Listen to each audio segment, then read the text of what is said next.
설교 본문은 로마서 6장입니다. 1절부터 14절입니다.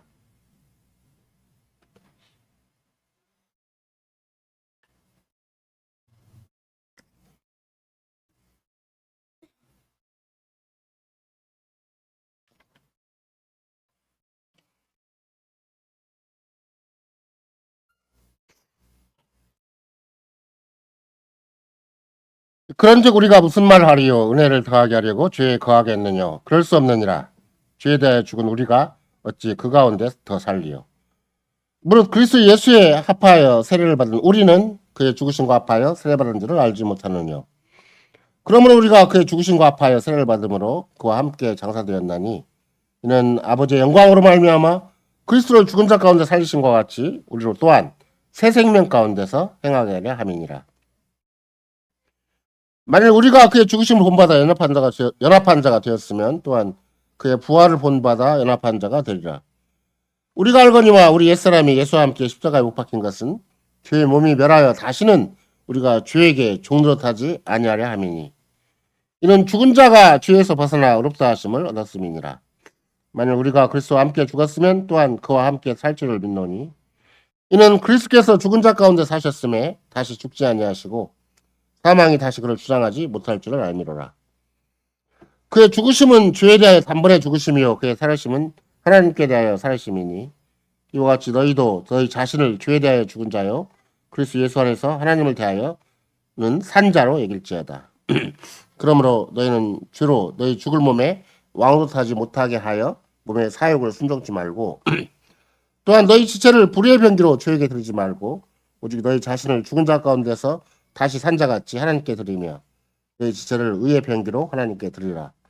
죄가 너희를 주관치 못하리니 이는 너희가 법 아래 있지 아니하고 은혜 아래 있음이니라.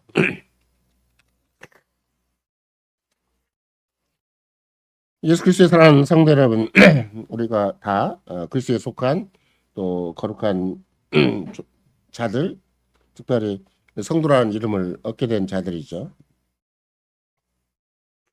오늘 본문은 바울 사도가 로마 교회를 향해서 한 얘기 중에 하나, 특별히 이 죽음이라는 말을 자기의 모든 그 복음을 소개하는 데 있어서 핵심적인 용어로 그들이 강조를 하고 있는 것이죠.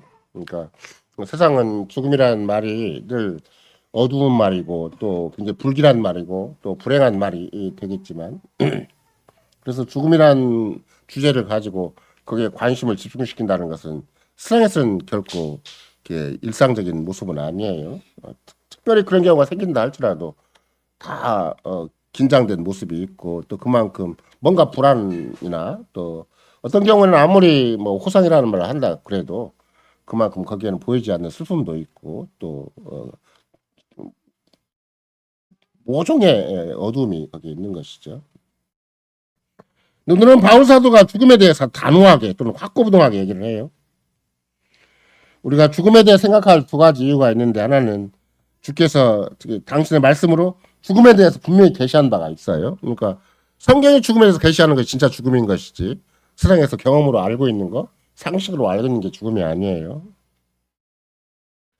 따라서 우리는 우리의 어떤 시간, 어떤 공간에서도 죽음과 직결되어 있는 시간과 공간인 것이지 죽음과 상관없는 시간과 공간은 없어요. 그러니까 따라서 우리는 우리에게 반대로 얘기한다면 우리의 어떤 시간과 공간 속에서 죽음의 의미를 제대로 알아야 된다 이렇게 생각되겠죠. 이건 그냥 덮어둘 문제가 아니고 또 잠깐 눈 감아 둘 문제가 아니에요.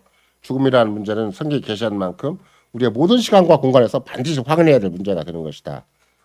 그 주제를 바울 사도가 로마 교인들에게 특별히 강조를 하는 것이죠. 그러나 누구라도 죽음만큼은 세상 사람들이 피할 수 없는 것이고 날마다 직면하는 현실이다. 그걸 이제 더욱더 강조를 하는 것인 만큼 그런 맥락에서 이제 출생도 여러분과 내가 처음으로 삶을 시작하는 출생도 우리가 계산해서 미리 짐작해서 나올 수 있는 게 아니고 계획해서 나올 수 있는 게 아니듯이 죽음도 언제 임할지 잘 모르는 것이죠.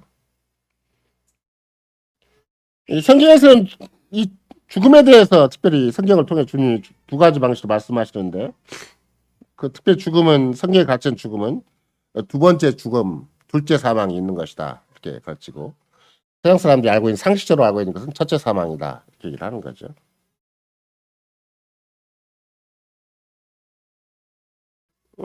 첫 번째 죽음, 첫째 사망은 뭐 누구나 다 아는 거예요. 생명이 끝날 때, 육신의 생명이 끝날 때를 가리키는 건 말이죠. 심장이 멈추고 육신의 기능이 더 이상 없어서 제가 저희 아버님 마지막 임종 때를 지켜본 경험으로 얘기를 한다면 갑자기 얼굴빛에 핏기가 완전히 사라지고 흑빛으로 딱 바뀌어요. 제가 죽음이라는 것은 땅 색깔과 같아지는 거구나 라고 인식될 정도로 이게 갑자기 얼굴에 핏기가 다 사라져 버려요. 순간에. 그리고 전부 흑색으로 흑색이라고 그래서 검은색으로 바뀌는 게 아니고 정말 땅에 그런 짙은 갈색 있잖아요. 연한 옅든 짙든지 그 색으로 변해버리는 것인데 그러니까 더 이상 사람의 기능, 생명의 기능이 아무것도 없는 것이죠. 첫 번째 죽음, 첫째 사망도 그런 나름대로 특징을 생명과는 완전히 떠나버리는 상황 이런 것들이 생기가 전혀 없는 상황으로 얘기를 하는 것이지만 심지어 나중에 일반 세상 사람들은 죽음만 오기만 하면 이상이 없는 사람 이렇게 얘기를 하죠. 세상에는 이제 이상 없고 저 세상으로 간 사람 이렇게 얘기를 하잖아요. 근데 오늘 우리가 주로 생각할 주제 두 번째 죽음, 둘째 사망은 특별히 계시록 20장 14절에서는 그 둘째 사망, 두 번째 사망을 불못이다라고 얘기를 하고 또 21장 8절에 보면 불과 유황으로 타는 못이라고 얘기를 해요. 그러니까 이 둘째 사망은 불못과 관련되어 있다. 불못. 그러면 불과 유황으로 타는 못이라고 얘기를 하니까 이런 거 나는 둘째 사망은 역사적으로 계시가 된 바가 있다면 아담과 롯이 살 때 롯이 살던 소돔에 유황불이 떨어진 거잖아요. 그러면 거기도 둘째 사망과 관련되어 있구나라고 알 수가 있어요. 그러면 요한 계시록이 얘기하는 것을 제대로 이해를 하려면 실감 있게 이해를 하려면 창세기에 롯이 어떤 소돔 안에서 어떻게 살았는가 또 롯이 살던 소돔에 대해서 하나님께서 왜 유황불을 내리셨는가 그걸 금방 우리가 실감할 수가 있잖아요. 하나님과 완전히 단절된 세계. 그래서 아무리 그 사람들이 번듯하게 살아있다 한다 할지라도 어떤 사람의 기능이 안 되는 세계. 하나님과의 생명적인 교제가 완전히 단절된 상태다 이렇게 얘기를 할 수가 있는 거죠. 그걸 적절히 얘기한다면 인간적인 차원에서는 하나님과의 관계가 단절됐다. 생명의 근원이신 분과 관계가 완전히 끊어졌다라고 얘기를 할 수가 있겠지만 하나님의 입장에서는 뭐예요? 하나님의 진노가 쏟아지는 곳이다. 그렇죠? 소돔성은 하나님의 진노가 쏟아지고 있는 거잖아요. 그래서 결국은 만약에 여러분과 제가 둘째 사망은 뭔가 그러면 이제 아까 금방 얘기한 불꽃으로 묘사되어 있고 불과 유황으로 타는 못이라고 설명되어 있다고 한다면 이게 지옥이구나. 그렇죠? 지옥은 실제적으로 우리말 표현은 좀 그게 좀 다른 원래 성경이 표현하고 있는 개념과는 약간 거리감이 있긴 하지만 지옥은 그대로 풀면 뭐가 돼요? 지옥 그러면 땅지자에다가 감옥 했다 옥지를 쓰는 거니까 땅에 있는 모든 땅을 감옥으로 삼는 거예요. 그러니까 우리가 보통 죄수들은 따로 공간을 정해가지고 거기에 이제 투옥을 시키는 것이겠지만 그러나 땅 자체를 옥으로 삼을 수가 있어요. 지옥이라는 게. 왜 그러는 것인가? 땅 전체, 지구 전체가 지옥이 될 수가 있는 이유는 하나님이 더 이상 허용하지 않으니까. 생명을 허용하지 않고 하나님과 관계가 단절되어 있는 상황에서는 언제든지 하나님의 진노를, 하나님의 심판의 무서운 현실이 집행될 수가 있으니까 그게 지옥이 되는 거예요. 겉으로 보기에는 사람들이 멀쩡하게 신여복 입고 막 자기끼리 생존 경쟁도 하고 막 큰 소리 치고 막 살잖아요. 근데 하나님 편에서는 지옥이에요. 왜? 언제든지 하나님의 심판을 쏟아버리니까. 소돔성이라고 굉장히 화려했죠. 또 최근에 여러분들이 아마 약간의 그 특별한 기획에 의해서 로마를 이렇게 옛날 로마의 흔적, 로마 제국의 흔적을 답사하는 그런 지켜보더라도 그 당시 로마 제국이 얼마나 화려한 곳이었는가를 간접적으로 살필 수가 있는가 하면 그 당시 로마 제국이 얼마나 타락했는가를 또 볼 수가 있잖아요. 그러니까 얼마나 롯이 정말 가고 싶었고 살고 싶었고 이게 내 인생의 소망이라고 생각했으면 소돔성을 찾아갔겠어요. 계산적으로 이렇게 뚜렷한 인생의 목표가 됐으니까 그 위대한 아브라함과 같은 신앙 고백이라고 할까? 아브라함과 더불어 섬기는 그 하나님 여호와 하나님을 버리고 내가 소돔성으로 갈 정도가 됐으니까 롯의 입장만 생각해 보더라도 거기가 진짜 최고의 인생의 뭐 목적지가 되니까 소돔성을 간 거 아니에요. 그러니까 뭐 문명으로 얘기한다면 고대 문명권의 그 첨단을 갈 정도로 고도한 곳이죠. 아주 화려한 곳이에요. 근데 그 타락상 하나님 보시기에는 그 에덴 동산하고 애굽과 똑같은 곳이었지만 롯이 볼 때는 에덴 동산하고 또 애굽과 똑같은 곳이었죠. 근데 막상 하나님 입장에서는 심판을 예비하는 곳이었다. 그러니까 그게 지옥이었잖아요. 오늘 특별히 여러분과 제가 하나님을 끝까지 거부한다. 하나님 말씀 듣기를 거부하고 복음 받아들이기를 거부하는 것들은 당연히 뭐가 예비되어 있는가. 그 하나님이 언제 심판 내릴지 모르는 하나님의 심판이 집행되는 현장이 삶의 현장이에요. 그러니까 아무리 지구 땅에서 막 안전한 걸 찾아다니고 일본 사람들이 막 쓰나미나 지진이 일어나니까 장수군까지 찾아와서 여기가 안전하지 않을까라고 돈 많은 사람들이 그렇게 얘기한다 그래도 피할 수가 없어요. 아무리 환경이 깨끗하고 지진이 안 날 정도로 뭔가 역사적인 지질학적인 흔적이 없다 그래도 하나님 심판을 얘기를 한다면 아무 때나 땅 뒤집어 엎어니까 아무 때나 땅 안 뒤집어 엎어도 돼요. 사람만 딱 뒤집어 엎으면 되고 집안만 딱 뒤집어 엎으면 되는 거니까 그 하나님이 진노, 하나님이 심판의 방식은 다양한 거라서 예를 들면 우리가 그 바벨론 제국의 그런 진짜 유명한 벨사살 왕도 있었고 느부갓네살 왕도 있었잖아요. 하나님 그 사람 미치게 만들잖아요. 그러니까 그냥 갑자기 짐승이 돼갖고 땅을 헤매고 돌아다니는 그런 방식도 심판의 방법이니까 정신세계가 됐든 실제 생활이 됐든 아니면 그 전체 사회가 됐든 하나님이 뒤집어 엎기로 한다면 뭐 순간에 다 뒤집어 엎을 수가 있어요. 지구 전체라도 사라지게 만들 수가 있는 것이죠. 그러니까 하나님의 심판이 곧 집행될 그 모든 것은 다 지옥이라고 생각을 해야 되는 것이지. 반드시 역사가 끝날 때만 그 지옥의 역력한 현실이 드러나는 건 아니다 생각할 수가 있는데 그렇다면 이런 거 내가 왜 바울 사도가 둘째 사망을 자꾸 가르치는 것인가? 복음을 복음답게 알도록 하기 위해서 생명을 생명답게 사람을 사람답게 세상을 세상답게 역사를 역사답게 알도록 하려면 그건 다른 방법이 없다. 그러니까 하나님의 교회를 제대로 알도록 하기 위해서 이제는 죽음이라는 주제를 강력하게 세우는 것이죠. 그래서 오늘은 그리스도의 죽음은 우리의 생명이라는 큰 주제하에 죽음의 두 가지 국면은 어떤 것이고 그로 말미암은 두 가지 결과는 무엇인가를 소주제로 삼아서 로마서 6장에 전하는 복음을 읽고자 합니다.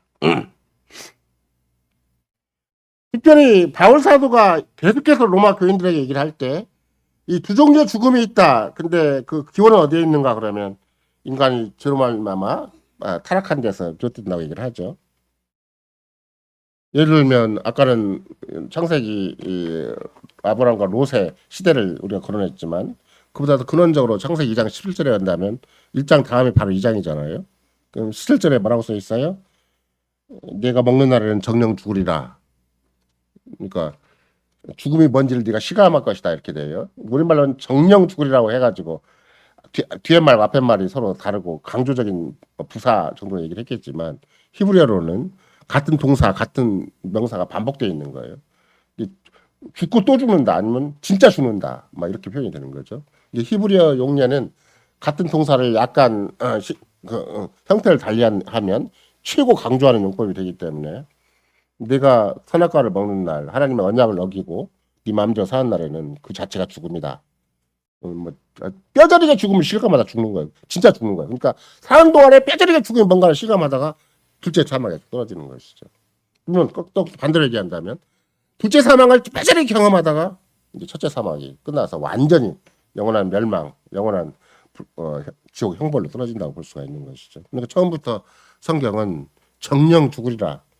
하나님의 언약을 배반하고 하나님의 명령을 거부하고 하나님과 관계를 단절하고 사는 자들은 진짜 죽음이 뭔지를 제대로 확인하고 죽는다. 그런 거죠. 물론 우리가 생각을 할 때는 그냥 몸과 영혼이 분리되는 것처럼 생각을 해요.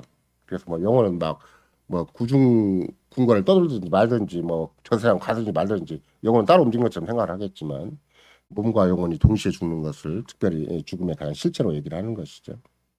왜 그러는 것인가? 아담과 하와가 언제 정령 죽으리라는 선언을 받았는가 생각을 해보면 그냥 선악과를 따먹은 순간, 불순종한 순간, 그렇죠? 마귀의 꾀을 받아서 하나님을 배반하는 순간 이미 영원한 둘째 사망의 선고를 받았다. 또 그때부터 둘째 사망이 시작됐다 생각할 수가 있는 것이죠. 그러니까 아담과 하와가 선악과를 먹는 순간 둘째 사망으로 죽은 거예요. 성경에 가르치는 죽음은 그런 거예요.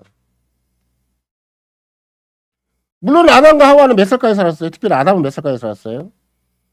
900살 이상 살았어요. 그러니까 그 당시에는 나머지 900년 어떻게 사는 것인가? 천만다행으로 아담이 돌이키는 계기가 생겼고 또 하와와 더불어서 새로운 삶을 시작하는 그야말로 오늘날 우리가 얘기하는 회개의 삶이 중생의 삶이 아니면 진짜 하나님 앞에 구속의 삶이 제대로 진행된 것도 있겠지만 그러나 일단 아담과 하와가 둘째 사망을 살기 시작했을 때는 곧바로 낙원에서 추방된 것이고 또 실제적으로 우리가 잘 아는 대로 한다면 뭐 땅은 가시원원키를 내서 아무리 수고하고 땀을 흘려도 나는 계속 땅의 노예가 되고 돈의 노예가 되고 세상의 노예가 되는 것이다. 여러분과 내가 그냥 생사를 그냥 조금만 잘 먹고 잘 살면 된다고 생각하는 것이 얼마나 이 세상의 속임수이고 마귀의 속임수이고 하나님의 말씀을 거부하는 행위인가 실천적으로 거부하는 거예요. 세상에서 잘 되면 된다. 이 생각은 진짜 하나님의 실천적으로 거부하는 죄가 되는 거고 이 본성적으로 하나님을 대적하고 본성적으로 하나님께 진노를 초래하는 그런 자기 인생관인데 자기 나름대로는 이게 인생이라고 누구한테는 부모와 자식 간에도 주고받는 얘기인데도 불구하고 이미 하나님의 심판을 빼놓고 얘기하는 것이죠. 그래서 결국은 두 번째 사망, 둘째 사망을 맛보게 해주신 것이 아담의 일생 중의 특징이에요. 아까 같이 그렇게 맛보게 해준 거예요. 자식을 낳아도 쉽지가 않고 오늘날 젊은 세대들은 먹고 살기도 쉽지가 않은데 자식까지 어떻게 키우겠는가 그래가지고 혼인도 안 한대잖아요. 물론 꼭 그래서 혼인 안 하는 건 아니겠지만 그러니까 젊은 세대 간에는 이제 겁이 다 나는 거죠. 아무리 부모가 애를 써서 뭐 1차 경제계획 2차, 3차를 통과한 나머지 한국 사회가 이만큼 경제적인 여건이 나아졌다. 이제는 현대 과학의 첨단에 섰다고 얘기한다 할지라도 자녀들은 계속 불안한 거야. 당장 먹고 사는 게 쉽지가 않고 하물며 내 자식을 어떻게 이렇게 불안한 세상에 키우겠는가. 나도 먹고 사는 게 쉽지가 않았는데 내 자식은 어떻게 될 것인가가 더 불안해지는 것이죠. 맛보는 것은 굉장히 힘든 거예요. 물론 간헐적으로 어쩌다가 또 공부 잘해가지고 상도 받고 어쩌다가 좀 좋은 직장 취직해서 좀 더 안정적으로 월급도 받고 약간의 건강을 도모해가지고 남다르게 좀 행복한 삶을 사는 것처럼 보인다 할지라도 불행이 훨씬 많이 맛보는 거죠. 불안, 불행, 불자가 훨씬 많이 맛보는 것이지. 제대로 누구나 내 인생은 가장 행복하다 이럴 사람은 아무도 없어요. 왜 그러는 것인가? 거룩하신 하나님께서 이미 가시와 원키가 난무하는 저주받은 세상으로 추방해버렸기 때문에 그래요. 물론 창세기적 상황에서는 에덴 동산이 있고 에덴 밖의 세상이 있었어요. 지금 상황은 에덴 동산 따로 있고 에덴 밖의 세상 따로 있는 게 아니에요. 똑같이 지옥이 됐다 천국이 됐다. 같은 땅이고 같은 지구인데 지옥이 될 수도 있고 천국이 될 수도 있다는 거죠. 왜? 하나님이 저주가 집행되는 현실이 될 수가 있고 하나님의 은혜와 복이 계속 약속된 그런 지구와 그런 삶의 공간이 될 수도 있다는 것이죠. 그래서 아담과 하와는 계시록 21장에 따른다면 둘째 사망으로 묘사되는 불과 유황불에 이미 던져진 거예요. 그러니까 여기서 인생이 끝났다.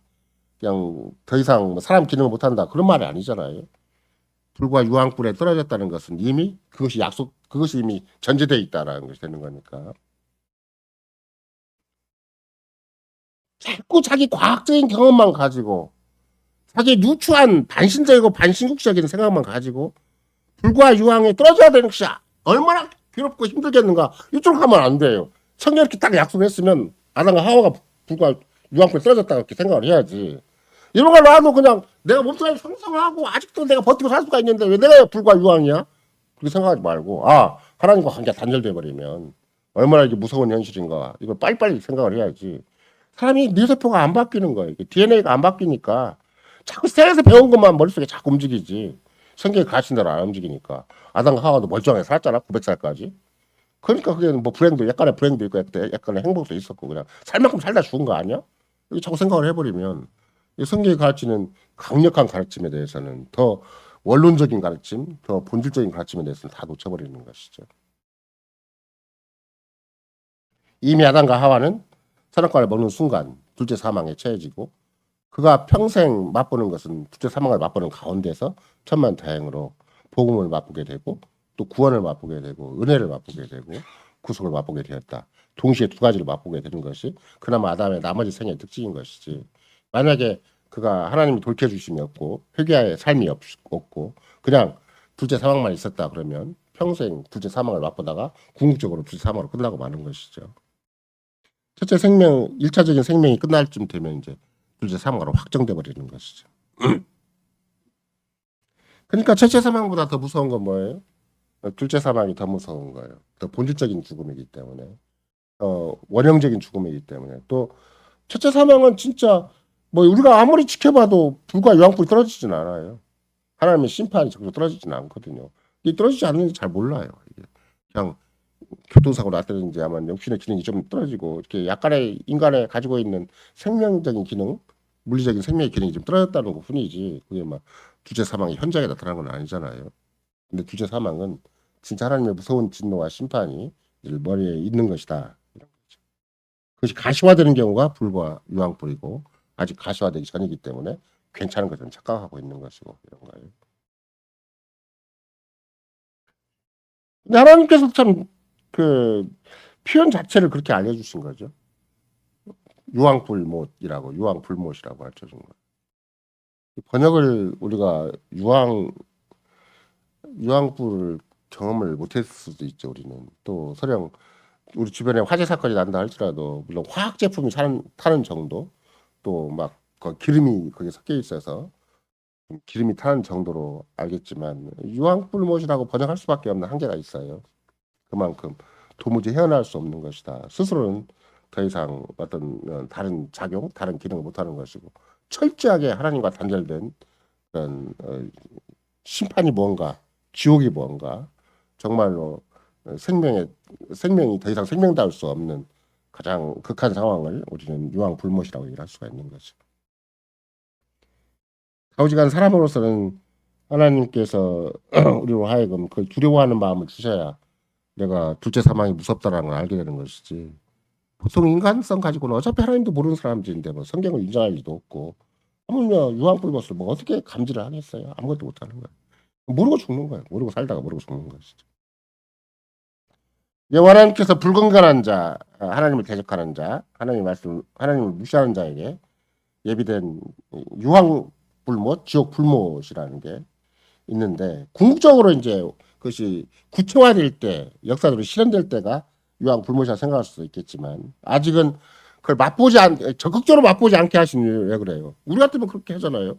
그냥 뜨거운 맛을 빨리 보게 하고 정신 똑바로 살게 하면 좋을 텐데 왜 하나님께서는 그냥 맛을 보인동 만동하고 아는동 만동하고 그냥 그렇게 그냥 구원 받으나 마나 지옥으로 예정되거나 마나 내버려 두시는 것인가 생각을 하겠지만 그럼에도 불구하고 하나님께서 세상 자체가 저주받은 세상이고 지구 자체가 반란 지구다라는 걸 충분히 얘기하시면서도 왜 유황불못을 살짝 맛만 보여주시는 것인가? 아직은 가능성을 주시니까 그래요. 다시 하나님께 돌이키라고.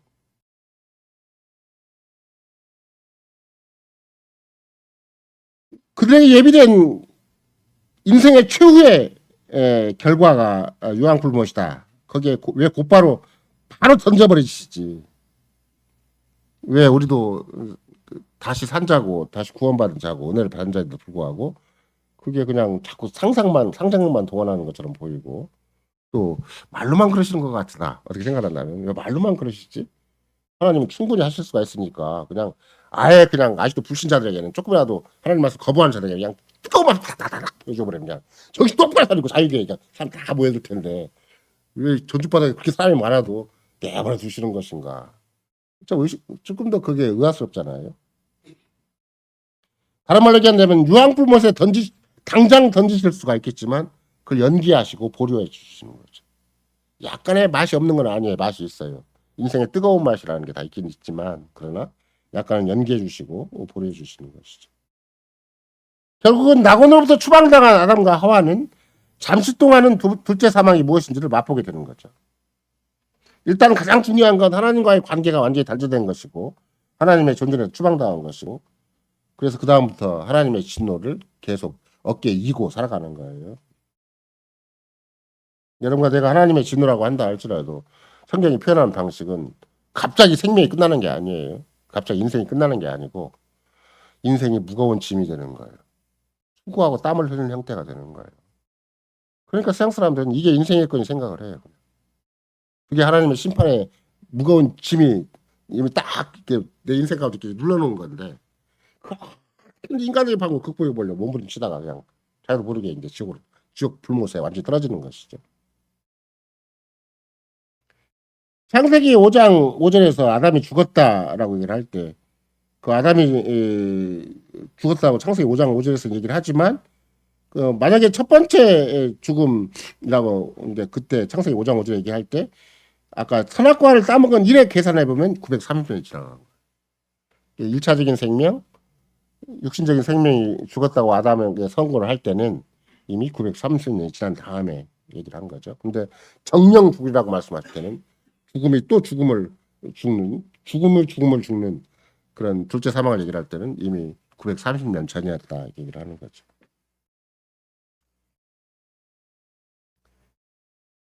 결국 아담과 하와를 엄청난 그 하나님의 진노의 짐이 있음에도 불구하고 그걸 아담과 하와를 계속해서 지고 가면서 돌이키게 해주신 것이 하나님의 방식이고 하나님이 그래서 그 과정을 통해서 용서해 주신 거죠. 하나님의 깊은 뜻이 있었으니까 그들을 버리지 않고 그런 방식으로 하나님께서는 죄인들을 구원하시고 작정하셨기 때문에 결국은 다시 같은 날 어떻게 생각하냐면 아담과 하와가 타락한 날이죠. 그 날짜가 틀린 날이 아니에요. 창세기 3장 15절도 같은 날이에요. 막 아담과 하와로 하여금 고민을 하게 하고 막 자기들끼리 변명을 하게 하고 자기들끼리 또 막 주고받는 여러 가지 모종의 그 어떤 다른 계획을 두신 게 아니에요. 거의 1장과 2장과 3장이 같은 날에 다 움직여요. 3장 15절, 16절, 17절까지라도 한 날에 움직이는 거죠. 그러면 같은 날에 하나님이 그 타락한 날에 하나님이 약속을 뭐라고 하셨는가? 내가 너로 여자와 원수가 되게 하고 너의 후손도 여자의 후손과 원수가 되게 할 것이다. 이때는 이제 뱀에게 선고한 말이죠. 일차적인 하나님의 심판은 이제 뱀에게 옛뱀인 사탄에게 선고된 거니까. 결국은 여자의 후손인 예수 그리스도께서 이제 그 뱀의 후손 사탄의 머리를 쳐부수게 될 것이고 오랜 세월이 지난 다음에 정말 하나님께서는 예수 그리스도를 당신의 아들인 예수 그리스도를 이 땅에 보내신 것이죠. 참 인간으로. 결국은 예수님이 돌아가신 건 뭐 십자가에 돌아가신 것은 육신적인 생명이 돌아가신 건 아니에요. 여러분들 십자가 사건을 오늘도 좀 살펴보는 바가 있겠지만 둘째 사망을 흑암에 3시간 동안 겪으신 것이지 육신적인 생명은 의외로 둘째 사망을 겪으신 예수님이 자기 영혼을 죽게 딱 자기 아버지께 맡기고 마지막 호흡도 자기 스스로 딱 끝내시고 그러니까 이미 다 이뤘다고 말씀할 때는 십자가의 무서운 둘째 사망이 끝난 다음에 자기 육신적인 생명은 1차적인 생명은 하나님 아버지께 굉장히 겸손하게 들으신 것이고 자기 스스로 마무리하신 것이지 십자가상에서 당하신 흑암의 3시간은 둘째 사망의 무서운 형벌을 당하신 것이다 생각을 할 수가 있는 거죠. 우리의 죄된 결과 아담에게 속한 우리의 모든 인류의 죄된 결과를 그 무서운 하나님의 진노와 심판을 십자가상에서 흑암의 3시간 동안 당하신 것이다. 이런 거죠. 그걸 뭐라 그래요? 우리는 신앙 고백적으로 그 이제 음부에 내려가셨다 이렇게 얘기를 하는 거예요. 흑암의 3시간이 그때 주님이 친히 우리의 모든 고통을 하나님의 진노를 대신 당하신 것이고 그때 지옥의 형벌을 당하신 것이다. 그때 이제 불과 유황불보다 더 극심한 최악의 형벌을 당하신 것이죠. 그래서 이제 그거를 음부에 내려가셨다 이렇게 표현하는 것이죠. 근데 음부에 내려가신 것도 이제 복음주의 잘못 해석하는 대로 그래서 심지어 일반 복음주의에서는 회복했는지 아닌지를 잘 모르겠지만 여러분이 주변에 있는 만약에 다른 교회 다니신 사람이 있다면 사도신경에 음부에 내려갔다가 다 빠져버렸어요. 왜? 잘 이해가 안 돼요. 왜 예수님이 지옥에 가셨는가? 지옥에 갔다는 말이 아니고 지옥의 형벌을 받으셨다는 거죠. 극한의 형벌을 받으셨다는 거예요. 그 말을 다른 말로 얘기한다면 둘째 사망을 경험하셨다. 예수님은 절대 죄가 없으신 분이 하나님의 심판을 받아야 될 이유가 눈꼽만큼도 없으신 분이 둘째 사망을 철저하게 경험하셨다. 그래서 음부에 내려가셨다 이렇게 표현하는 것이죠. 그러니까 사도신경은 실은 그 예수님의 행적의 순서가 따라 기록된 건 아니에요. 이제 오늘 우리가 누가복음 살펴본들 한다면 당대 이스라엘의 이제 큰 예수님의 십자가와 더불어서 또 십자가에 당한 두 죄수가 있었는데 그때 당신의 왕국 들어가실 때 나를 기억하소서 우리말로 한다면 이제 그렇게 한 행악자가 한 죄수가 이렇게 예수님께 호소를 하죠. 그때 누가복음 23장 43절에 본다면 예수께서 이르시되 내가 진실로 너희에게 이르노니 오늘 내가 나와 함께 낙원에 있으리라. 이것도 오늘이에요. 오늘. 예수님이 뭐 다시 오셔가지고 뭐 어떻게 지금 그런 걸 얘기하는 거 아니잖아요. 당장 예수님도 십자가에서 곧 어떻게 돼요? 흑암의 3시간을 당하는 것이고 이 죄수도 결국 이제 육신적인 형벌을 당하는 거죠. 죄수는 육신적인 형벌을 당하는 것이고 예수님은 두 번째 사망을 겪으시는데 그걸 전제로 하고 오늘 첫 번째 죽음을 당하시고 지옥에 내려가신 그 3일 동안 어떻게 생각한다면 만약에 지옥에 내려가셔서 3일 동안 거기 계셨다. 그래서 그냥 음부 속에 계속 있었다. 이렇게 생각을 한다면 만약 이 강도가 오늘 너는 나와 함께 있으리라 낙원에 있으라고 얘기했는데 그 강도가 당장 가보니까 예수님이 안 계셔. 그럼 큰일 나잖아요. 만약 지금 주님은 뭐라고 약속해 주셨냐면 네가 오늘 당장 나와 함께 낙원에 있으라고 얘기를 했는데 만약에 정말 예수님이 음부에 내려가서 3일 동안 부활할 때까지 지옥에 계셨다 그렇게 얘기를 한다면 강도는 거짓말 당한 거예요. 사기 당한 거예요. 오늘 당장 나와 함께 낙원에 있겠다고 했는데 막 낙원에 가보니까 예수님은 안 계시고 저 지옥에 계셨다. 그러면 엄청난 성경적인 착각이 생길 거 아니에요. 예수님도 거짓말쟁이가 되고 뭐 인류 시대의 사기극을 벌린 거나 똑같은 것인데 그럴 리가 전혀 없어요. 그러니까 음부에 내려가셨다는 말은 갑자기 지옥에 가셨다는 말이 아니고 지옥의 형벌을 철저하게 겪으셨다 이렇게 해석을 해야 되는 거죠. 마지막 누가복음 23장 46절 아까 읽은 마지막 구절에 뭐라고 써 있어요? 아버지여 내 영혼을 아버지 손에 부탁하나이다. 그러니까 이미 십자가 형벌을 겪으셨어요. 흑암의 3시간을 다 겪으셨는데 다시 첫 번째 생명은 유지가 되고 있는 거예요. 두 번째 사망을 겪으셨는데 첫 번째 생명을 유지하고 첫 번째 생명 마지막 순간을 아버지께 딱 부탁하는 거예요. 마지막 영혼의 숨을 자기가 딱 멈추고 아버지께 자기 나머지 생명을 맡기시는 것이 십자가 사건이지. 갑자기 십자가 때 다 죽으신 게 아니에요. 십자가 형은 흑암의 3시간 동안 둘째 사망을 겪으셨고 육신의 생명은 계속 다시 살아나셔서 목말하다고 말씀하신 것이고 내가 다 이뤘다고 말씀하시고 그리고 내 영혼을 받으소서라고 아버지께 드리기도 하시고 육신적인 생명은 살아계신 거죠. 왜 살아계신가? 둘째 사망을 극복하셨기 때문에 살아계신 거예요. 또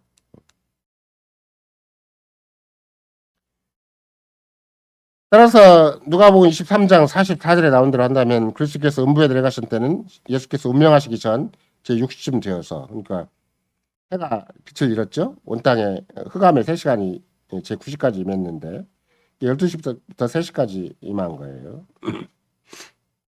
그러면 하루 기간에 지금 3시간 동안 일어나는 것이고 다시 그 당시에 만약에 그 설령 어떤 경우에 강도가 십자가 형을 당한 것이 예수가 죽은 다음에 형을 당했거나 또 죽기 전에 형을 당했거나 상관이 없어요. 그날에 강도가 사형이 집행됐다. 그랬다 한다 할지라도 그날 되기 전 그날 안에 이미 예수님을 만나게 되는 것이지. 예수님 못 만나는 거 아니에요. 결국은 빛이라는 게 무엇인가? 흑암의 3시간인데 완전히 빛이 없어진 거잖아요. 빛이란 건 하나님의 임재를 상징하는 것이다. 여러분과 제가 창세기 1장에 보더라도 맨 처음에 창조의 첫날에 빛이 있으라 얘기를 할 때 물리적인 빛이 절대 아니에요. 하나님의 영광의 빛이지. 왜냐면 물리적인 빛은 네 번째 날에 다시 있어요. 큰 광명, 작은 광명으로. 해와 달은 따로 있는 것이고. 과학자들은 그걸 이해할 수가 없으니까 자꾸 빛이 태양빛으로만 생각을 하지. 그렇지 않아요. 성경은 특별 계시의 책이지 일반 계시의 책이 아니에요. 믿음이 없는 사람은 성경을 전혀 이해를 못하게 돼 있대. 자기 과학으로만 현실을 보려고 하니까 큰 광명, 작은 광명이 분명히 하나 다르다고 얘기를 했는데도 불구하고 첫째 날이 빛이라는 말을 자기는 어떻게 해석할 수가 없는 거죠. 하나님의 영광의 빛이라서 그건 천하 누구라도 하나님을 믿는 사람만 제대로 이해할 수 있는 말이 되는 거예요. 근데 흑암의 세 시간은 뭐예요? 그 영광의 빛이 사라진 거예요. 하나님이 최고로 진노하신 것이고 하나님이 모든 인류를 버리신 거나 똑같고 하나님의 경륜을 다 포기하신 거나 똑같고 창조와 구속을 완전히 멈춘 거나 똑같은 것이기 때문에 흑암의 세 시간이라는 것은 완전히 빛을 잃었다. 하나님이 더 이상 어떻게 손쓸 수 없는 상황. 하나님께서도 조금도 어떤 양보나 애누리가 없는 시간. 그래서 하나님은 철저하게 고개를 돌리신 시간이 흑암의 세 시간인 것이죠.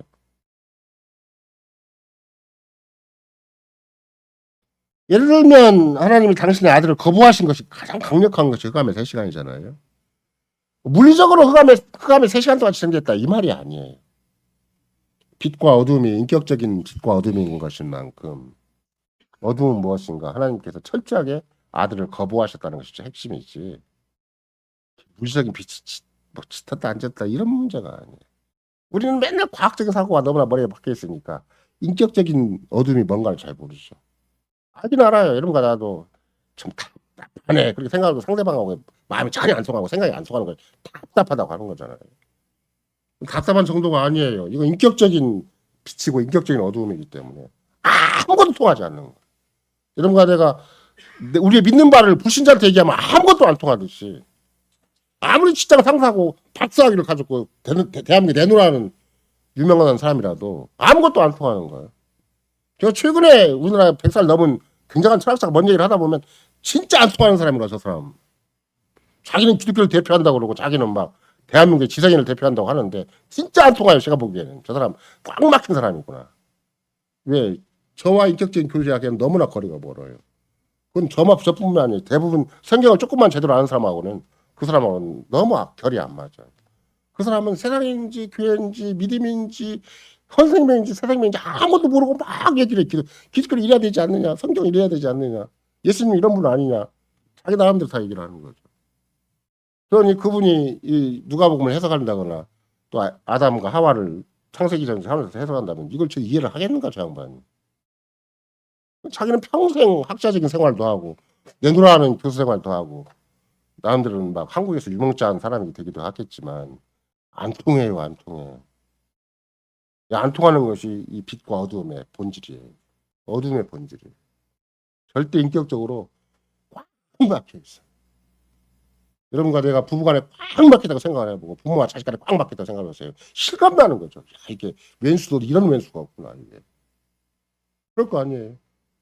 도무지 아무 말도 안 통해. 아무 말도 안 통해. 얼마나 답답하겠어요.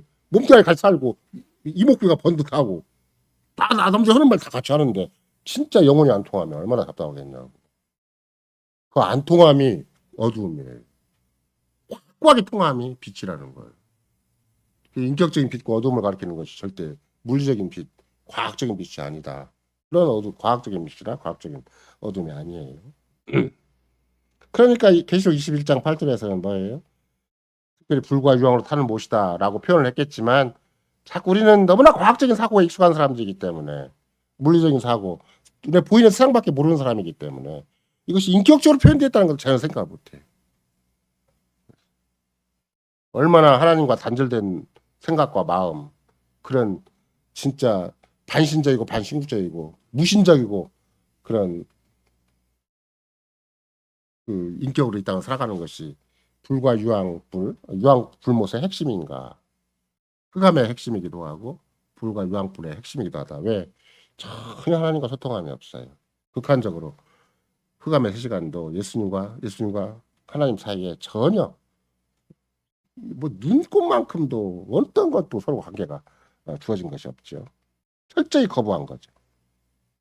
다른 말로 얘기한다면 이제 아까 계시록적인 용어로 얘기한다면 유황불못에 예수님을 넘겨버리신 거예요. 자기 아들 넘겨버리신 거예요. 극한적인 상황이죠. 여러분과 나는 이거 이제 인격적인 빛이고 인격적인 어둠이다 그런다면 많이 실감나는 게 부분이 많이 있을 거예요. 아, 이게 세상이라는 게 무서운 거구나. 내가 그냥 같이 화마를 당해야 되고 수마를 당해야 되고 또 엄청난 사고를 당해야 되는 게 아니구나. 한 가까이 살아도 답답한 인생이 얼마나 많은 것인가. 얼마나 어둡고 짙은 비인격적인 삶이 많은 것인가. 아무 인격적인 소통함이 없는 삶이 얼마나 무시무시한 삶이고 얼마나 비인간적이고 비인격적인 삶인 것인가. 하물며 그리스도로 말미암아 우리가 만유의 안에 만유가 통일되게 하시는 것이 얼마나 신비한 일인가. 또 최후의 마지막 어린 양의 혼잔치에서 왜 뼈 중에 뼈요 살 중에 살이 된다고 표현하는 것인가. 뼈하고 살만 마주치면 되냐고. 그 속에 영혼이 다 살아있는 거고 인격이 다 살아있는 것이고 지성과 감성과 의지가 완벽하게 하나가 되는 것이 뼈 중에 뼈 살 중에 살이란 말이지. 부딪히고 있다고 되는 거 아니잖아요. 따라서 예수 그리스도께서 사탄과 그 세계에 속한 귀신들에게 넘겨졌다. 두 번째 사망에 넘겨졌다. 그래서 이제 여러분과 내가 하이르베 기름답체 44문답에 이렇게 얘기를 하죠. 우리 구주께서 음부에 내려가셨다는 것이 무엇입니까? 그러니까 나의 극심한 고통과 시험 중에도 나는 나의 주 예수 그리스도께서 온갖 고난, 특히 십자가에서 말할 수 없는 고뇌와 아픔과 공포와 고통을 감내하심으로 나를 지옥의 고통과 고뇌로부터 구원하였음을 확신하고 이루받도록 하신 것이다. 그러니까 예수 그리스도가 최악의 지옥의 형벌을 겪으셨다. 내가 이제 그걸 믿으면 나는 그 상황으로 안 떨어지는 거죠. 절대 둘째 사망으로 안 떨어져요. 유황 풀면서 안 가는 거예요. 그걸 내가 위로를 받는 것이. 따라서 예수님이 자기 영혼을 아버지께 부탁하시기 전 그 어둠의 3시간이 뭔가 철저하게 예수님을 지옥이 삼켜버린 거죠. 지옥 유황불이 삼켜버린 것이고 그야말로 사탄과 그에 속한 모든 귀신들은 그들의 아주 진짜 약한 악한 능력으로 하나님의 아들에게 그 진노를 받게 하고 결국은 하나님의 아들의 생명을 끝내게 한 건데 그건 사탄도 마찬가지예요. 예수님이 단순히 육신적인 생명만 주는 것이 중요한 게 아니에요. 하나님부터 버림받는 게 중요한 것이죠. 이런 거랑도 마찬가지예요. 사탄이 마귀가 이런 거 나를 속인다고 할 때, 우리를 계속 괴롭힌다고 할 때, 그냥 우리를 육신적인 생명이 끝나도록 하는 게 중요한 게 아니에요. 둘째 사망이 계속 유지되도록 하는 거예요. 인생이 소모되도록, 인생이 살아마나 결과가 지옥 형벌이 되도록 무사람을 속이는 것이 마귀의 작전인 것이지. 그냥 우리를 무조건 지옥에 처박으려고 사탄이 노력하는 게 아니에요. 우리 주변에 행여나 어제 배운 대로 한다면 공중의 영이 또 흑암의 권세가 우리를 지배한다 그럴 때는 우리로 하여금 그 어두운 생각에 평생 속도록 만드는 거예요. 세상이 전부지, 보이는 것이 전부지, 돈이 전부지, 출세가 전부고 성공이 전부지, 행복이 전부지 무슨 별거 있어? 그런 쪽으로 자꾸 생각하게 만드는 거예요. 그래서 둘째 사망이 무서운 걸 모르게 만들고 그냥 두려운 것이 있다면 약간 첫째 사망? 병원이 그렇게 잘 되는 이유가 왜 그러겠어요? 첫째 사망이 두려우니까. 둘째 사망이 두려우면 교회를 찾아와야 되지. 둘째 사망은 병원이 해결해 주지 않거든요. 병원은 유일하게 첫째 사망만 약간 도와줘요. 근데 둘째 사망은 교회만 해결책이 있고 그것도 참된 교회만 해결책이 있고 참된 복음에만 해결책이 있으니까 만약에 둘째 사망이 두렵기로 한다면 자기의 삶에 약간의 우울함이 있고 약간의 아까도 말씀드린 것처럼 마귀가 속임을 해가지고 그냥 눈에 보이는 현실에 막 집중하게 만드는 건 자기가 그걸 깨달으면 아이고 교회로 빨리 가야 되겠다. 복음으로 빨리 들어가야 되겠다. 하나님 말씀으로 들어가야 되겠다 생각을 해야 될 텐데 그냥 열심히 살아버려요. 그냥 교회는 그냥 건성건성 액세서리로 다니고 정신적인 약간의 위로를 받는 데로 다니지 내가 둘째 사망에 위기에 있다고 전혀 감지를 하지 않으니까.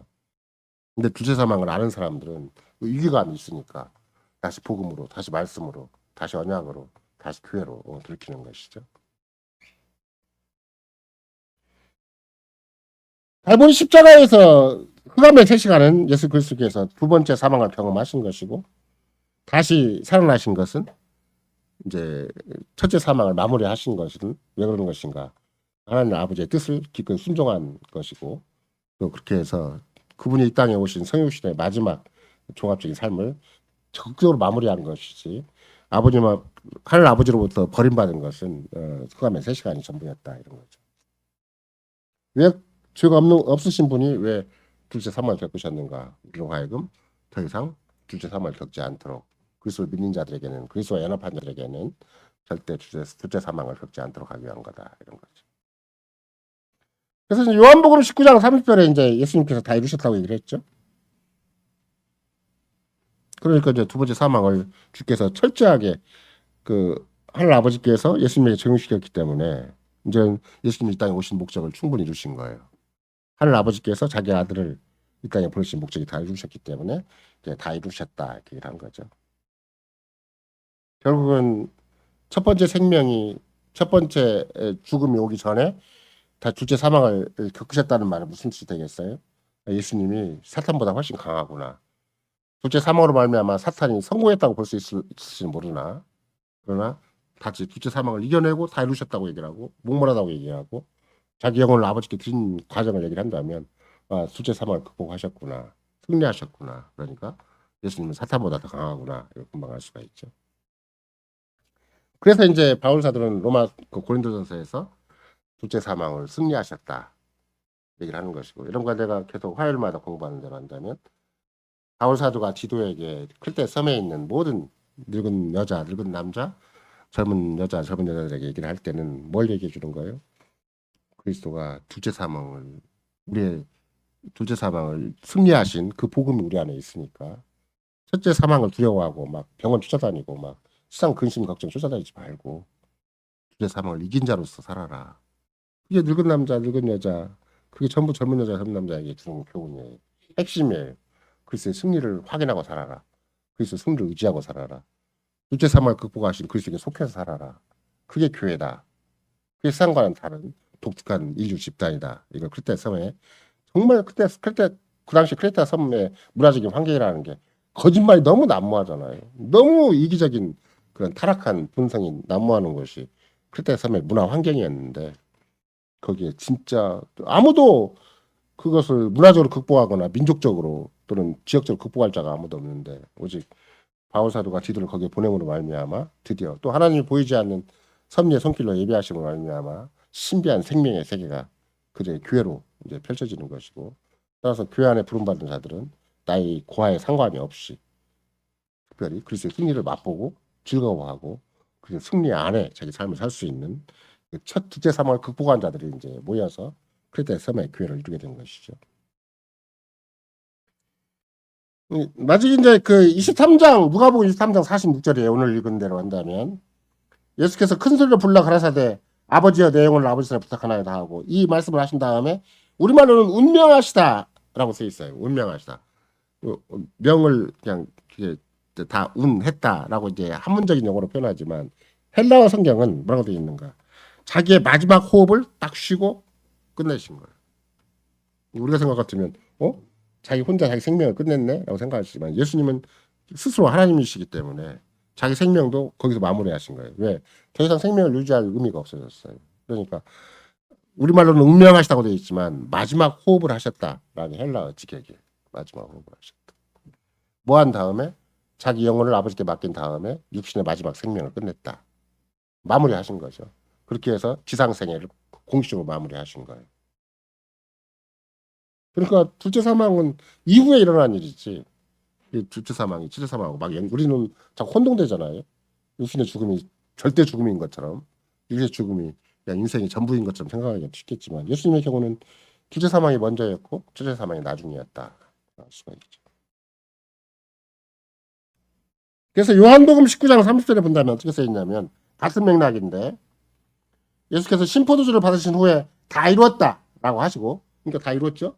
이뤘다도 이미 둘째 사망을 겪으신 다음에 하신 얘기예요. 그다음에 머리를 숙이시고 영혼이 돌아가시다. 그게 이제 요한사도도 그렇게 써놨어요. 자기가 이렇게 아까는 누가 보였냐면 마지막 호흡을 내쉬었다. 그리고 딱 끝냈다고 얘기를 한다면 요한복음 19장 3절에서는 머리를 숙이시고 영혼이 돌아가시니라 이렇게 써 있는데 만약 그 지적을 하면 자기 머리를 딱 숙이신 다음에 자기 영혼을 내어주셨다. 스스로 자기 몸과 영혼을 갈무리하신 거예요. 마지막으로. 왜냐하면 하나님 아버지 뜻이 거기에 있고 그리고 자기는 어떤 촌각이라도 뭐 다 외부적인 환경에 의해서 생명의 그 뭐 시작과 진행과 끝이 있는 게 아니고 예수님은 삼위 하나님과 똑같이 모든 생명의 시작과 근원을 주장하시는 분이기 때문에 자기 생명도 지상생의 마지막을 자기가 스스로 고개를 숙이고 자기 영혼을 딱 마무리하신 것이 몸과 영혼을 마무리하신 것이지 할 수 없이 돌아가시고 할 수 없이 뭐 찔기게 살다가 그러신 분이 전혀 아니에요. 자기 지상을 하나 아버지께서 자기를 이 땅에 보내신 목적을 완벽하게 이루신 다음에 다 이뤘다고 하시고 자기 영혼은 몸과 영혼을 딱 마무리해 버리신 거죠.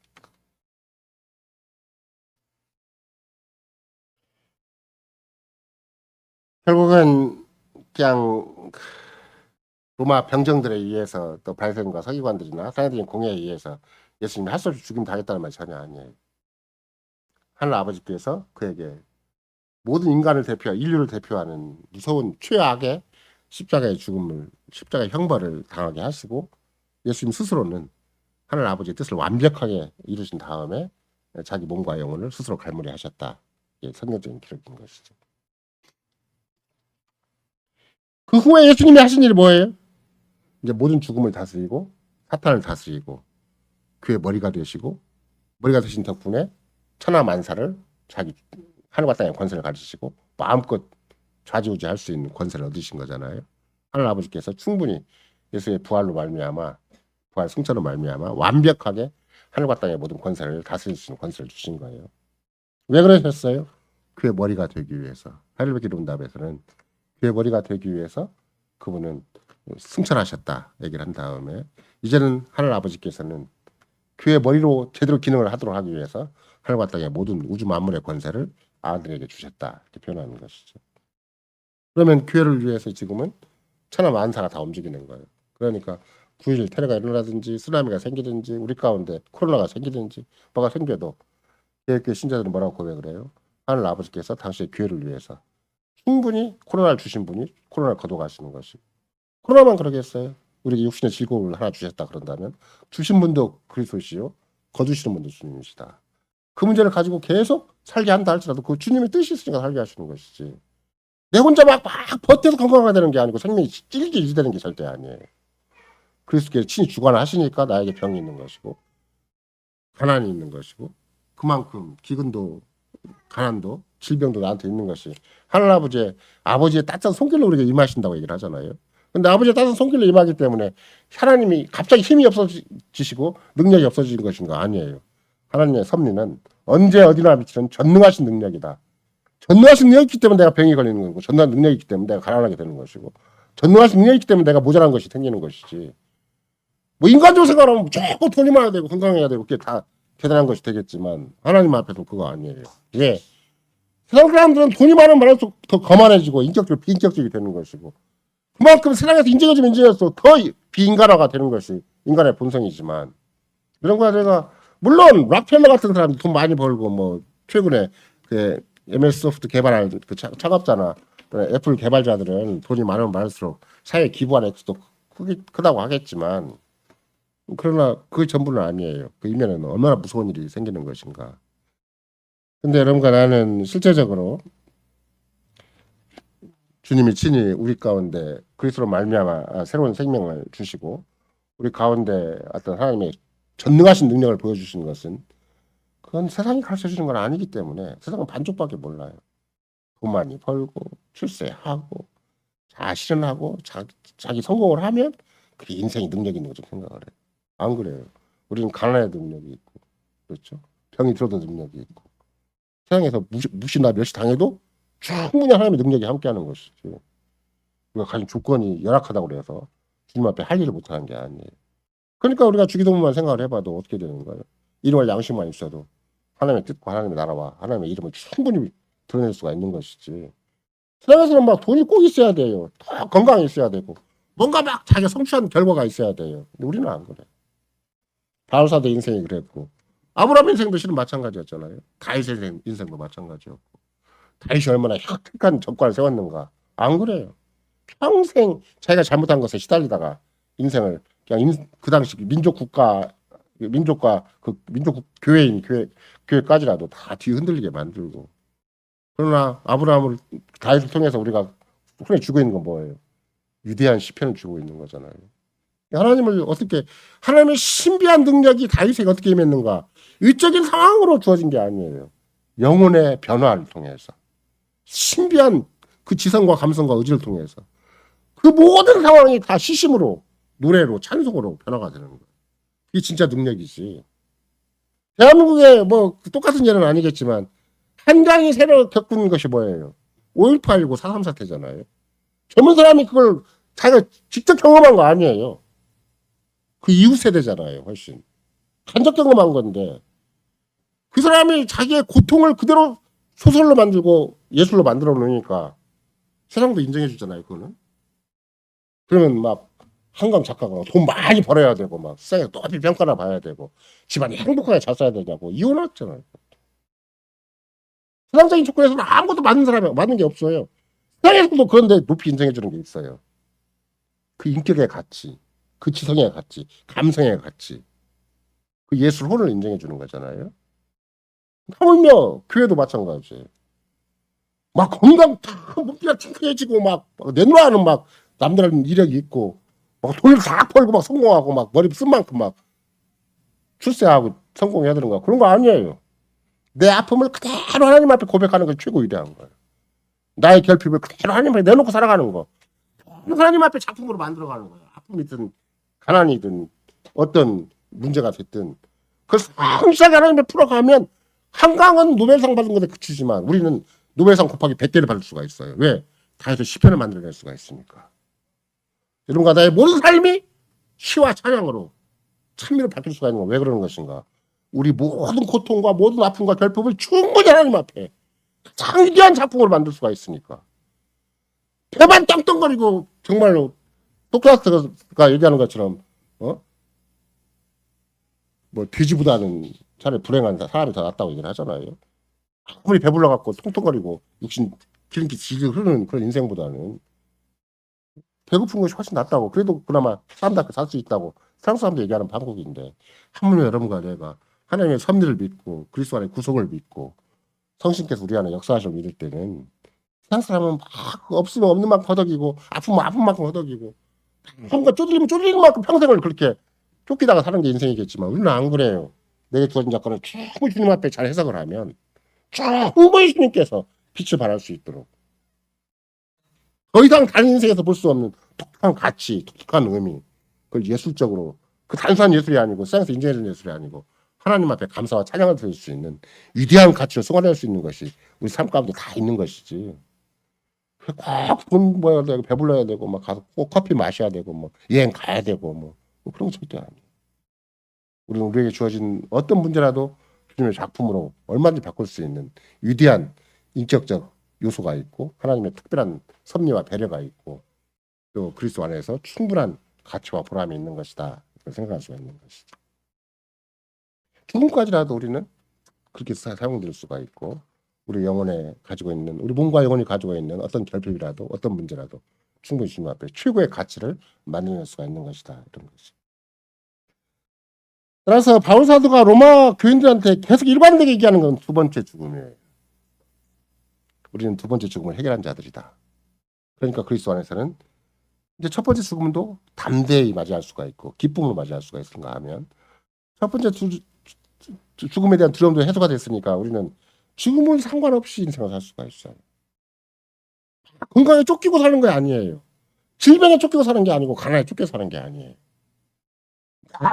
아무것도 가진 것이 없고 일용할 양식밖에 없다 할지라도 우리는 주님 앞에 주의 이름이 걸리고 주의 나라가 걸리고 주의 뜻이 걸린 인생을 살 수가 있어요. 이 주님의 약속이고 주님이 지금도 세상을 이끌어 가시는 방식이고 천하의 자기에게 속한 자들을 통해서 새로운 세계를 계속 읽어 나가시는 것이죠. 따라서 하늘 기름답 제40 16주에 43문답에는 뭐라고 써 있어요? 우리의 죽음은 영원한 생명에 들어가는 관문이다. 근데 영원한 생명에 들어가는 관문에 비록 그 앞에 있는 짤방한 문장이 뭐예요? 죄 짓는 것을 그치고. 그렇죠? 죄만 있으면 인생은 다 꼬여요. 그 죄가 뭔가 그랬더니 세상에서 그 형법에 의해서 또는 아니면 경제법에 의해서 세상 실정법에 의해서 걸린 것이 죄가 아니에요. 모세 율법에 걸린 것이죠. 그럼 요새 율법에 가장 현재에 걸린 게 뭐겠어요? 일계명이죠. 피조물을 자꾸 크게 생각을 해요. 그죠? 그러니까 오죽하면 지금 계속 이제 이번 주부터 배우게 되겠지만 아무리 작은 일이라도 하나님의 뜻을 거슬러 행하기보다는 우리는 차라리 모든 피조물을 포기한다. 그런 고백을 하는 거야. 세상을 다 내려놔버리는 거야. 그 때문에 주님 기도도 하고 막 이렇게 막 애가 닳고 막 짤짤매고 이거 자식 문제 있게 되면 어떻게 될까? 막 집안 문제 있게 되면 어떻게 될까? 내 인생 문제 어떻게 될까? 이렇게 막 전전긍긍하는 게 아니에요. 내가 일계명을 딱 놓고 주님, 내가 이걸 사람 의지하고 세상 의지하는 것입니까? 아니면 주님을 섬기고 사랑하는 것입니까? 주님이 나에게 전능하신 하나님이시고 신신 아버지신데 몸과 영혼에 필요한 것을 완벽하게 주시기로 약속해 주셨는데 내가 왜 이걸 왜 걱정하고 있습니까? 아픈 것도 하나님의 능력이고 전능하신 능력이고 돈 없는 것도 하나님의 전능하신 아버지의 따뜻한 손길인데 내가 왜 이걸 걱정하고 있습니까? 바로 회개해야 되는 것이지. 하나님 계시건 말건 능력이 있건 말건 그리스도 안에 내가 있건 말건 문제 집착해 살아야 되는 것인가? 쫓겨다시피 퍼덕이다시피 하고 살아야 되는가? 그런 거 절대 아니에요. 고백이 딱 살아있으면 그 아픈 삶의 현장, 조금 더 문제 있는 삶의 현장이 시로 승화될 수 있고 감사와 찬양으로 만들어낼 수가 있는 것이 우리의 삶의 방식인 것이지.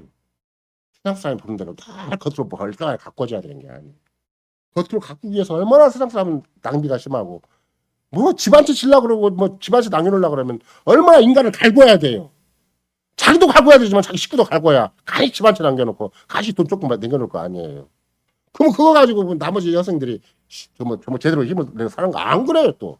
조금 남겨놨다고 좀 더 남겨놓지 그러고 또 애고 나오고 하고 있는 것이고. 뭐가 기준이고 뭐가 답이에요.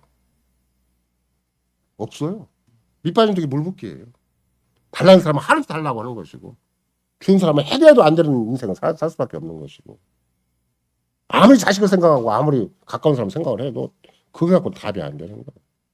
뭐가 답인가? 둘째 사망을 극복을 해서 더 이상 첫째 사망이 두려워하지 않은 상태로 세상 근심 걱정이 하지 않는 상태로 오로지 내게 하루가 주어져 있다면 오늘 또 나는 주의 이름이 걸린 하루다. 주의 나라와 교회가 걸린 하루다. 주의 뜻과 영광이 걸린 하루다고 생각을 해서 변함없이 주를 의지하고 구속의 기쁨을 누리고 구속을 증거하고 자랑하는 삶을 그 하루를 살도록 하는 것이 목적인 것이지 그냥 일상에서는 눈에 보이는 현실 앞에 쩔쩔매는 인생이 절대 아닌 것이다 이런 것이지. 따라서 우리는 둘째 사망을 피해서 이제는 그리스도 안에서 하는 얼마든지 인생의 본이 하나님의 형상이 회복된 자로서 얼마든지 하나님과 관계를 즐기고 그리스도 안에서의 구속을 즐기고 성신께서 우리 안에 그 정말 최고의 아름다운 인격적인 열매를 맺을 수 있게 하시는 거잖아요. 만약에 정말 돈 버는 게 필요하고 정말 지식이 필요하고 정말 세상에서 막 뛰어나는 게 필요하고 생명에서 인격이 필요하다 그러면 성신의 열매 속에 되어 있을 거예요. 사랑과 희락, 화평, 오래참, 자비, 양선, 충성은 절제가 아니라 돈 많이 버는 거, 실력 좋은 거, 힘 있는 거, 건강 좋은 거 막 그거 써놨을 거예요. 성신 열매는 처음부터까지 인격적인 거예요. 내 인격이 최고로 발휘가 되는 거예요. 왜 그런 것인가? 인격이 세상을 지배하니까, 인격이 역사를 지배하니까. 이제 최고의 인격을 가지고 우리는 역사의 주인공으로, 세상의 주인공으로 살 수가 있으니까. 이런 거 내가 생각해도 그런 인격적인 공동체가 있어야 소망이 있지. 막 돈이 최고고, 막 권세가 최고고, 막 힘이 최고인 세계를 우리 미래로 살려고 그러면 내 자식도 불안하고 내 자손도 불안할 거 아니에요. 최고의 인격체가 우리 안에 지금 현재와 미래 사이에 예비된 거예요. 그리스도 안에서 예비된 것이고. 우리는 그 인격체에 마음을 딱 기대는 거예요. 누군가가 내 마음을 알아주고 생각을 알아주고 내 감정까지라도 내 잠재의식까지 알아주는 세계가 있다면 그 세계에 내가 마음을 기대고 그 세계가 내 인생을 기대해야 되는 것이지. 막 철저하게 돈이 지배하고 철저하게 막 생존 경쟁이 지배하고 철저하게 막 이해타산이 지배하는 세계 속에 나를 어떻게 맡기고 내 자식 어떻게 맡기냐고. 그러니까 우리는 교회를 믿어야 되는 것이고 그리스도를 믿어야 되는 것이고 승리의 약속을 믿어야 되는 것이고 그래야 오늘이라는 시간에 내 마음 내 생각도 주께 맡기는 거고 교회에 맡기는 것이고 이 새로운 은혜의 세계에 맡길 수가 있는 것이지. 그러니까 둘째 삶이 극복되지 아니하면 그것이 확인되지 아니하면 우리는 하루도 제대로 살 수가 없어요. 불안해서. 코로나가 없어지면 문제가 해결돼요. 개개인적으로 아픈 거는 해결이 안 되는 것이고 개개인적으로 경제적인 불안은 해결이 안 되는 것이고 하물며 자기 인생을 무책임한 사람이야 자기 인생 조금 번듯하게 살면 되겠다고 생각하겠지만 조금 더 책임 없는 사람은 자식을 놔놓고 책임도 못 지는 자식 왜 낳냐고 그러면은 불안해질 거 아니에요. 근데 주님은 사람끼리 책임지고 사람끼리 서로 노력하고 성공해서 사람끼리 서로 주고받으라고 우리를 사람으로 내신 건 아니잖아요. 삼위 하나님이 친히 개입하시고 관여하시고 함께 해주셔서 우리와 하여금 눈에 보이는 대로 살지 말라고 제대로 살지 말라고 그죠? 마귀의 교묘한 속임수에 따라서 넘어가지 말라고 이 땅에 살게 하시는 거죠. 어저께도 우리가 공중의 영에 대해서 공부할 때 마무리 제가 표현이 그렇게 했죠. 베드로 사도가 그 초대교회 그 굉장히 미미한 소수죠. 그들을 향해서 특별히 모든 근심을 주께 맡기라. 근데 맡기지 않으면 어떤 일이 생기는 것인가? 마귀가 오는 사자같이 삼키자를 참는 거기에 속수가 넘어간다. 그러니까 내가 세상에서 배운 것, 내 DNA가 가진 것, 내 오장육부가 가진 것은 막 먹고 사는 문제에 집착하는 거예요. 눈에 보이는 현실에 집착하는 거예요. 근데 베드로 사도가 복음 전함을 통해서 그들과 함께하는 그 믿음의 공동체, 초대교회 신자들은 둘째 사망을 극복한 자들이기 때문에 염려를 주께 맡기면 맡길 마음을 주시는 것이고 맡길 수 있게 해주시는 것이고 그런 기도를 하게 해주시는 것이고 사사건건 신앙 고백을 현실을 가름할 수 있게 해주시는 것이지. 그러니까 이제 베드로 사도가 그들을 향해서 뭐라고 얘기해요? 너희야말로 거룩한 백성이고 너희야말로 세상 나라고 너희야말로 왕같은 세상이다라고 확고하게 얘기를 해주는 거예요. 하나님의 역사의 초점이 너희에게 있고 하나님의 온 세상의 존재 이유가 너희에게 있고 하나님께서 하늘과 땅의 권세를 그리스도에게 주셔서 이제는 그리스도가 그의 머리가 있을 때는 너희를 위해서 그리스도가 하늘과 땅의 모든 문제를 다 움직이신다고 확신을 주신 이유 중에 하나도 그 베드로 편지를 받은 사람들이 뭔가 큰 교회를 이루고 뭔가 대단한 무슨 세계적으로 막 유명짠 그런 모임이 아니잖아요. 간신히 그냥 자기 고향 땅 피해가지고 자기 참 믿음을 찾기 위해서 소수가 모인 그런 사람들인데 그들에게 대해서 온 세상과 역사의 중심에 있다고 얘기를 해주고 그들에게 주님이 함께 해준다고 얘기를 해줄 때는 이런 거 나도 예외가 아닌 거예요. 그래서 성경은 또 교회는 뭘 가르치는 것인가? 새 생명이 계속 어떻게 활량 쌓아야 되는 것인가? 하나님이 끊임없이 생명의 근원이 되셔서 우리가 밥 먹을 때도 뭐라고 기도를 해요. 좀 이따 밥을 먹겠지만 이게 먹는 양식이 중요한 게 아니고 이것 때문에 막 목숨 걸고 직장 생활하고 막 아침부터 밤늦게 수골떡을 먹고 이것 때문에 부부간 싸움을 해요. 난 직장 생활 이렇게 고생하고 왔는데 왜 너는 왜 또 난 집안 생활을 하느라고 이렇게 눈꽃을 썰고 살았는데 자식형이라고 그러는데 왜 당신 나한테 신경도 안 쓰냐고 그러고 이 한 집안 내에서도 이게 서로 막 보이지 않는 치열한 생존 문제가 일어나요. 그거랑 하라고 주님이 이런 거 나를 부부로 만들어준 것도 아니고 부모에게 자식을 준 것도 아니잖아요. 어떻게 생각하는 거예요? 그리스도 안에서 내가 할 일을 하는 거다. 그리스도 안에서 내가 설거지라도 주의 이름과 주의 나라와 주의 영광에 걸려있다. 주의 뜻이 걸려있다. 내가 아기를 키우더라도 주의 뜻과 주의 나라와 주의 이름이 걸려있다. 그렇게 생각하고 계속 키우는 거예요. 내가 사는 남편이 나를 무시한다, 아내가 나를 무시한다 그래도 그 핍박 받으면서도 내가 하나님 뜻, 하나님 나라와 하나님 영광을 도모하는 거예요, 계속. 그럼 주님이 복을 주시고 같은 집안에도 이 사람은 하나님이 언약의 저주를 내리시고 나는 언약 복을 주시는 거예요. 그러면 저 남편도 아내도 내 것이 되는 거예요. 왜? 내가 복을 받으면 되는 거니까. 나만 복 받고 끝나는 게 아니에요. 주님이 나와 더불어서 내가 남편은 하나님을 모르고 하나님은 아내가 뭐 지 맘대로 산다 그래도 내가 주니까 순종하면 가정을 내 거 나한테 주시는 거예요. 이게 고린도전서잖아요. 내 관계된 걸 나한테 주시는 거니까. 쌍둥이한테 주시는데 집안 식구 나한테 안 주시겠어요? 내가 순종하는 것, 내가 의지하는 것, 내가 신앙 고백하는 것, 내가 왕 같은 세상 사는 것, 내가 주님의 소유가 되어 사는 것, 내가 하루 모든 살아간것마다 주의 뜻과 주의 나라와 주의 이름의 영광을 위해 사는 것이 중요한 것이지 옆 사람 탓하는 문제가 전혀. 그래서 우리 중 하여금 언제라도 새 생명이 아름답게 드러나도록 성실의 열매가 늘 확인될 수 있도록 그리스도의 구속이 늘 자랑스럽고 증거될 수 있도록 우리 모두가 몸과 영혼이 그리스도에 속한 자인 것을 100번 1000번 확인해서 하늘 아버지의 뜻이 아니면 머리카락 하나도 땅에 들어지 않는 그 신비한 보살핌 그 구속의 은혜가 구석구석 확인될 수 있도록 대신에 마음을 다해 즐거이 주를 위해 충분히 살 수 있도록 그렇게 오늘 또 내일도 주님이 보장해 주신다.